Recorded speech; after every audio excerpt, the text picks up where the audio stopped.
Alright, welcome back. And in this tutorial, we're going to go over functions. And functions are really cool if you know how to use them. They help you find different bits of information and also convert information if need be. Now, each database comes with its own system functions. So we'll go under the database here. This is our query. This is what we're going to use. Execute, and you can see what we have here. And let's go under AdventureWorks, and we're going to go down to programmability, and we're going to go down, well, functions is already open. We'll go down to system function, and as it right now you can see all the common aggregate functions like sum and count, max, min, and we also have cursor, date functions, mathematical functions, all the way down to string functions and text functions. What we're going to do now is we'll use one of the text functions. Let's go down to text.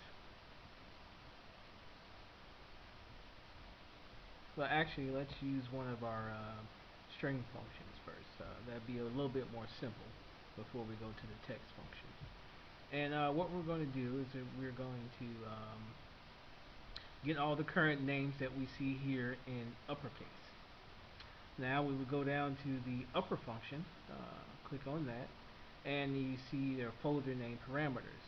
And in that folder it tells us that we have to use an expression. This is the parameter, and it's got to be varchar or in varchar, and it's going to return varchar and in varchar. So let's say we're going to use the name function, and we're going to put that all in uppercase. Let's put our comma here so we don't forget that, and let's pass our function up here. Make it easier. We could also just, it's much easier to understand. If you type it in, you can say upper, and as you see the magenta color, that lets you know that the function is in. Okay, so we're going to pass that into our parameter here, or our expression that we're supposed to have. And since we're going to use the name function up here, we'll type that in, name. Let's make that lowercase. Name, close the parentheses there. Let's back this up. There you go. And that's not an column. Let's see what happened there. I guess it wants me to take it from here. That's the name column. Okay. I didn't think tense would be an issue, but hey. And let's execute that query. We don't have to do that. Why am I doing that? I'm used to doing that. And there we go. We have we didn't add a column alias here, but we do have everything in uppercase. And that's the basic upper function. That's just how a basic function works.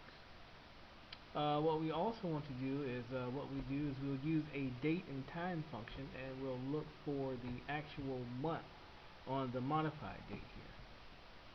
Let's go back up here. Let's close string function, and let's go up to date and time function.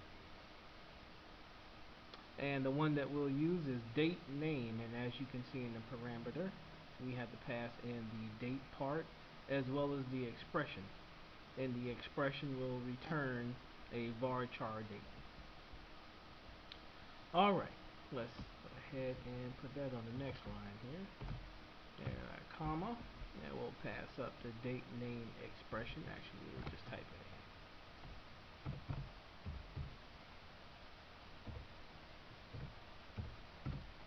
in. And you see from the magenta color that the function is in place. And we'll pass something into it. Like it says here, it needs a interval and the date or date time offset.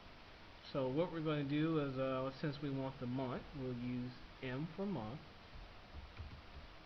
comma, and then we'll pass the same expression from the modified column in, because this is where we're going to pull it from. Put that there.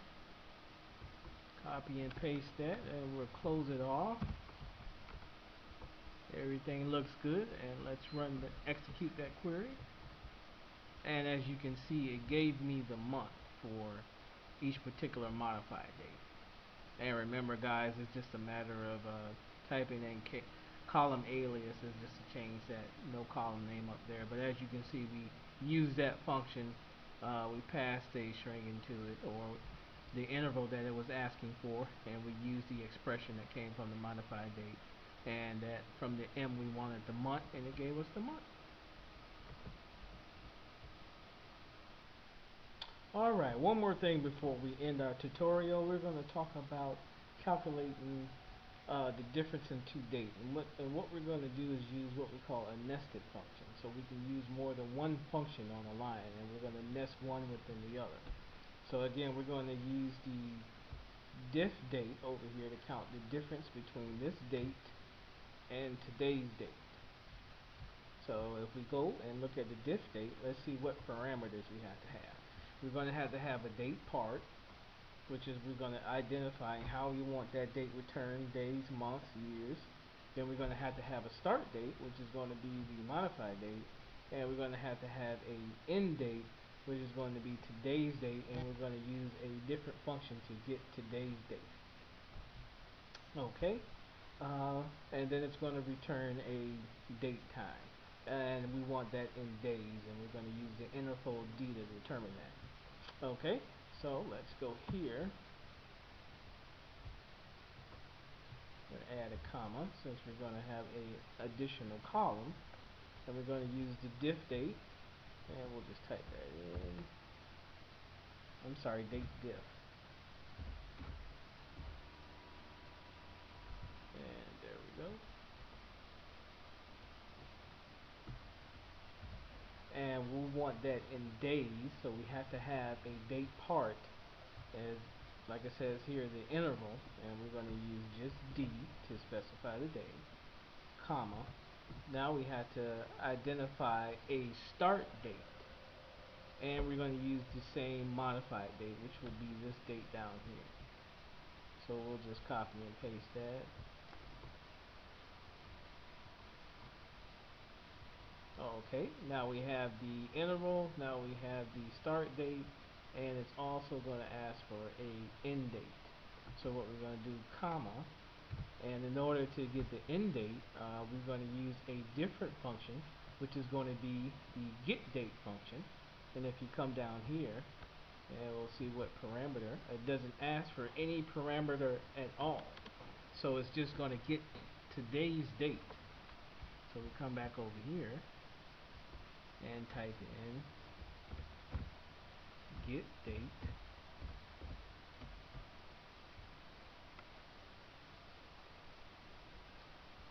okay, we got a good date. Let's see. Alright, there we go. And this is still going to also require a blank parameter, because as you can see, it says none, but we're still going to indicate that nothing is being passed right there. And then we're going to close that off.